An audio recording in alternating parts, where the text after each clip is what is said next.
왜 쉬게 할까? 이 문제는 세상적 가치에서는 쉬고 아버지 가치에는 매진하게 하기 위하여.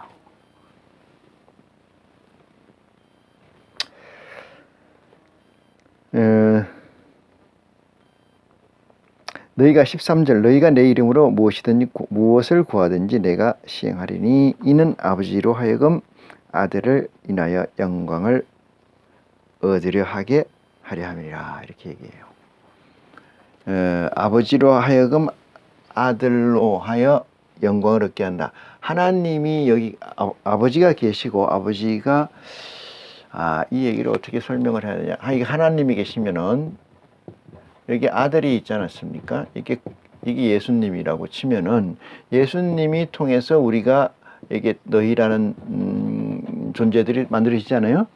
예수 그리스도의 일은 일대로 사역이 끝나게 되면은 그 다음 사역은 누가 그 다음 프론트에서 하잖아요. 그 다음 사역. 모나드의 세계에서는 아마 어떻게 보면 철저하게 이게 분리가 되어 있습니다. 우리 인간들에게는 중첩되어 있는 것들이 많지만은 모나드의 세계에서는 중첩되어 있질 않아요. 순수성과 균질성에서 얘기를 하는 거죠. 순수성이라는 건 하나님의 본질을 얘기하는 거고, 균질성이라는 것은 하나님이 이 본질적 가치로 규정되어 있는 존재, 이걸 얘기합니다. 그걸 보좌의 속성들이라고 얘기할 수 있어요. 그래서 그런 상태에서는 중첩되어 있는 게 없어요. 중첩된 것은 하나예요. 중첩은 하나로 봅니다. 그래서 삼위의 일체의 개념이라는 것은 세 가지의 자리가 같다라고 하나로 본다는 것은 교집합적 부분에서는 일리를 상당한 설득력을 가져요. 그렇지만 세 개가 위가 하나라고 하면은 단서를 빼고 그 얘기를 한다면 존재할 수가 없어요. 그럼 세 개가 하나면 하나인 거지 왜 세 개로 나누냐고요. 그거는 너블의 성설입니다. 말이 되질 않아요. 이 라이프니츠의 단자론 쪽에서도 보면 그런 건 있을 수가 없어요. 같은 거예요. 같은 거는 두 개가 존재할 수가 없어요. 이거는 이 세상에서는 같은 것이 두 개가 존재합니다만은 영성, 하나님 세계에서는 같은 것이 두 개가 존재하지를 않습니다. 왜 그럴 이유가 없기 때문입니다. 자,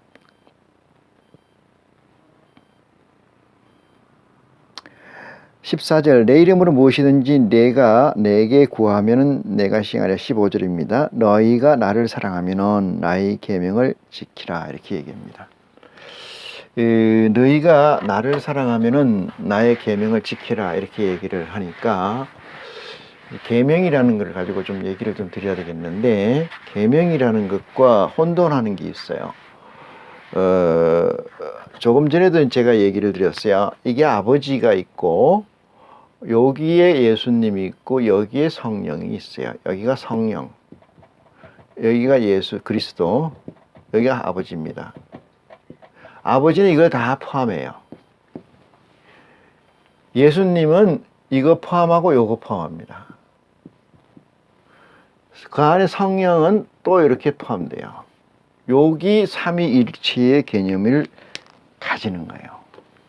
굳이 삼위일체를 얘기한다면 이것이 삼위일체의 개념을 가지는 건데,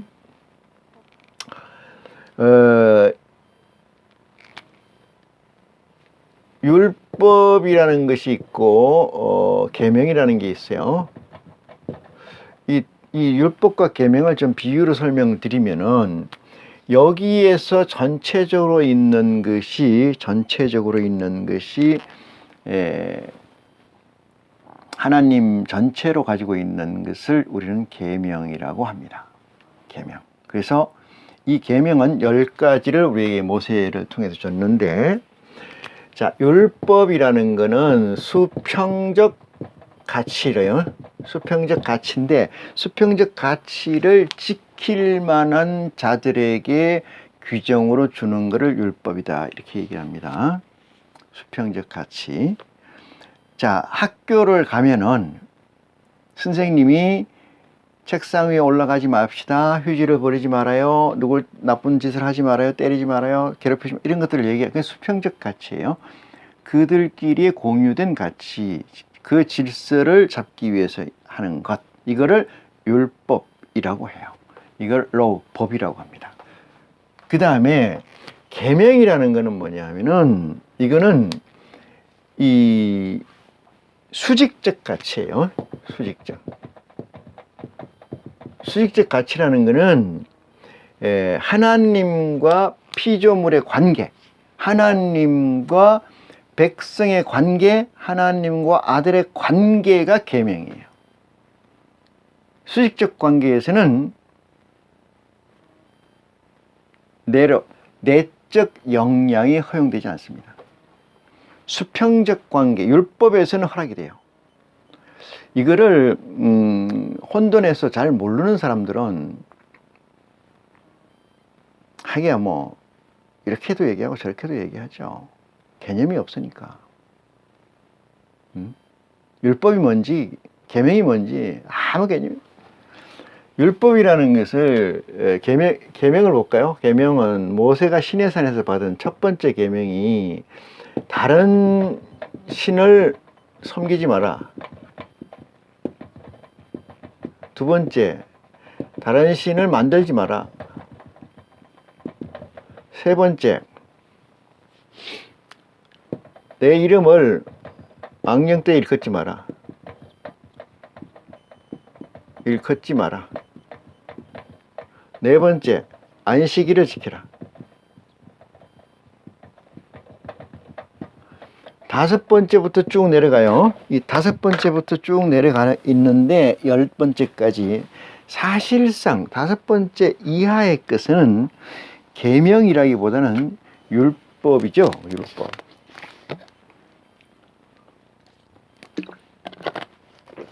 왜 율법이냐? 그거는 수직적 개념보다는 수평적 개념이에요. 아버지의 명으로 존재했기 때문에 그래요. 왜? 법이 없는 시대이기 때문에 그런 법까지도 내려줘야 되기 때문에 그런데 이 다섯 번째 뭐 도적질하지 마라, 간음하지 마라, 살인하지 마라 이런 것들에 관해서는 신약으로 넘어오면 그리스도가 얘기를 해요. 그리스도가 뭐라고 얘기했냐면은 지금 이 말씀에서 뭐라고 나왔냐면은 15절 너희가 나를 사랑하면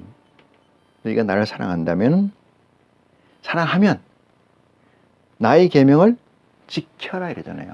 자, 그러면은 이건 아버지가 주신 게 지금 이건 하나님의 하나님의 계명인데 그리스도의 계명은 뭐냐? 여러분, 그리스도의 계명과 하나님의 계명이 분리되어 있다 이 말이죠. 나눠져 있다 이런 얘기예요. 나눠져 있다. 오늘 이 설교를 잘 들으시면은 엄청난 축복이 있을 텐데 하나님의 계명 5계명부터는 사실상 율법에 가까운 건데 하나님께서 이 세상에 법이 없을 때 훌로 쭉 주신 거라 이 말이거든요. 훌로. 그런데 그리스도의 시대로 오면은 여기가 그리스도고 여기가 율법 시대고 여기가 그리스도의 시대라고 여기 시점이 제로 여기 이렇게 하면은 여기까지가 10계명이 존재했죠. 10계명이.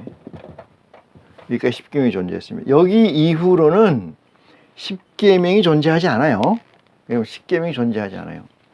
왜 10계명이 존재하지 않느냐? 그것은 마태복음 보시면은 나오는데 그것은 살인에 관해서, 도적질에 관해서, 간음에 관해서 규정을 예수님께서 새로이 합니다.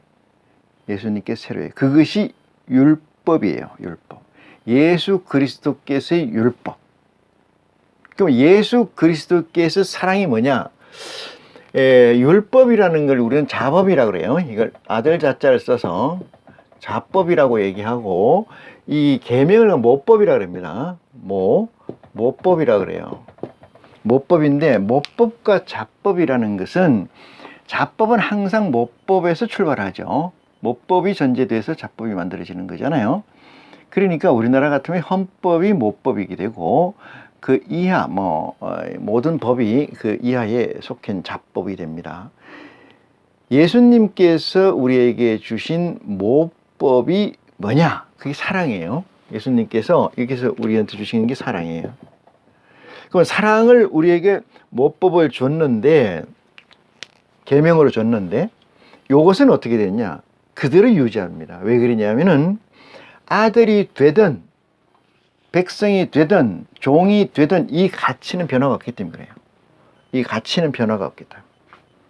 여기서 자, 아들이 됐든 종이 됐든 백성이 됐든 나 외 다른 신을 섬기지 말라. 이건 똑같이 적용받는 거예요. 두 번째는 다른 신을 만들지 마라. 내 이름을 망령되이 일컫지 마라. 안식일을 지켜라. 이거는 저 위에서 종까지 다 포함되는 겁니다.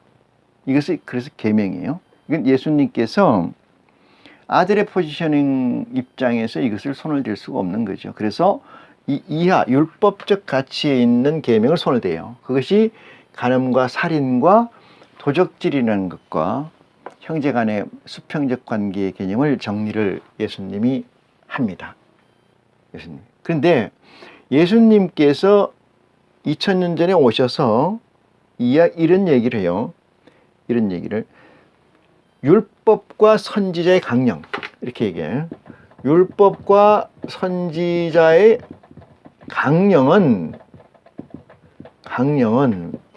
세례자 요한 때까지라 이렇게 얘기해요.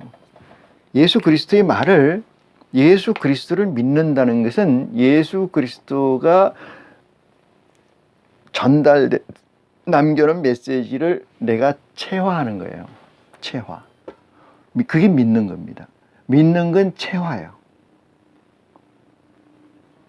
나는 늘 당신을 믿어. 그런데 돌아서면 딴 생각을 해요. 그 믿는 건 아니죠. 그 사람의 한 행위에, 그 사람의 한 메시지를 내가 내 마음속에 제1의 가치로 가지고 있는 걸 그 사람의 믿음이라고 해요. 그러면은 율법과 선지자의 강령의 정함은 세례자 요한 때까지라고 그리스도가 말을 했으면은 믿어야 돼요, 안 믿어야 돼요?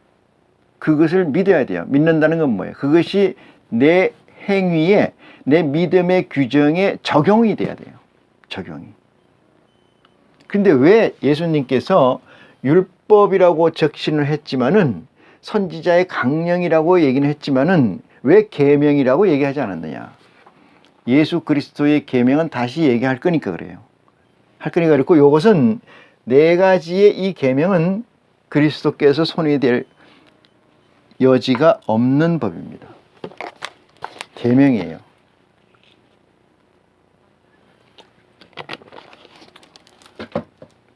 그러므로 율법과 선지자의 강령은 세례자 요한 때까지라고 얘기를 하게 해 놓으시고 새로운 계명을 너희에게 주노니 그것이 예수 그리스도께서는 사랑이죠. 네? 요 사랑. 그러면 예수 그리스도께서 이 땅에서 주신 율법은 뭐냐? 계명은 뭐냐? 율법은 뭐냐? 그것은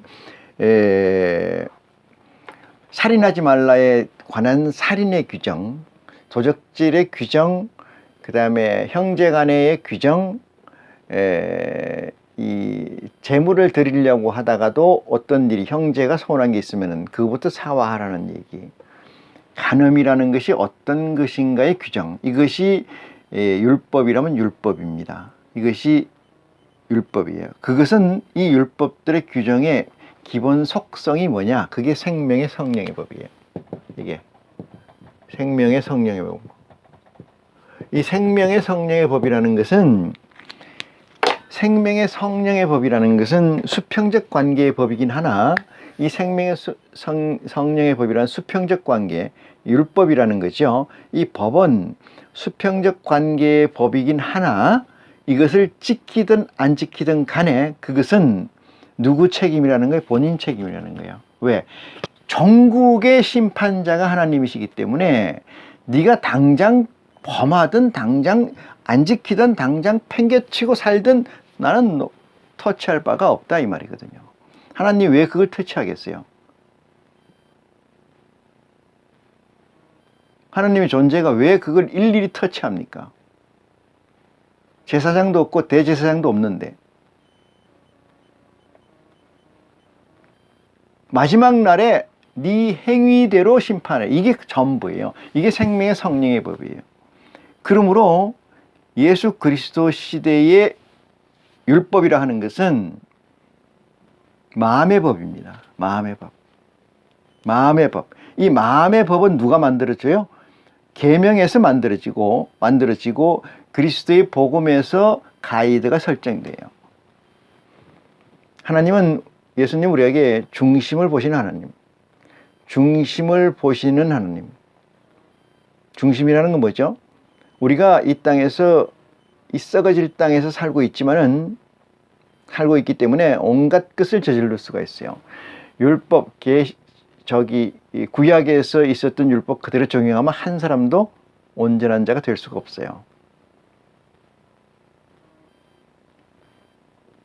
율법에서 구약에서 정한 율법의 규정을 수십만 번을 어겼다 할지라도 그것은 하나님 앞에 죄가 되지 않습니다.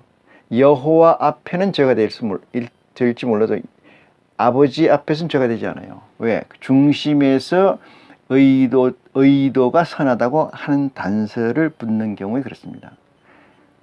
의도에서 선의 단서가 붙으면, 그렇지 않은 경우는 그 의가 다 마지막 날에 심판의 대상이 된다는 사실이죠. 예수님께서 우리에게 주신 법은, 그래서 율법은 이 살인과 간음과 도적질에 관한 것, 형제들에 관한 것이 율법으로 남아있고 그 수평적 가치로 남아있는데, 이것은 생명의 성령의 법에 지배를 받고 생명의 성령의 법에 지배를 받는 그 알고리즘은 그리스도의 복음 안에 있다, 이렇게 말씀을 드릴 수가 있어요. 그러면 여기서 예수님 14장 15절에서 너희가 나를 사랑한다면 나의 계명을 지키리라, 이렇게 얘기해요. 나의 계명을 지키리라. 그러면 그리스도의 계명이 뭐냐? 그게 사랑이라는 거잖아요. 그럼 사랑에 관해서 다음 시간에 이어서 말씀을 좀 드리도록 하겠습니다. 너희가 나를 사랑한다면 나의 계명을 지키라. 그게 그리스도의 사랑이라는 사실을 증거하겠습니다. 고맙습니다.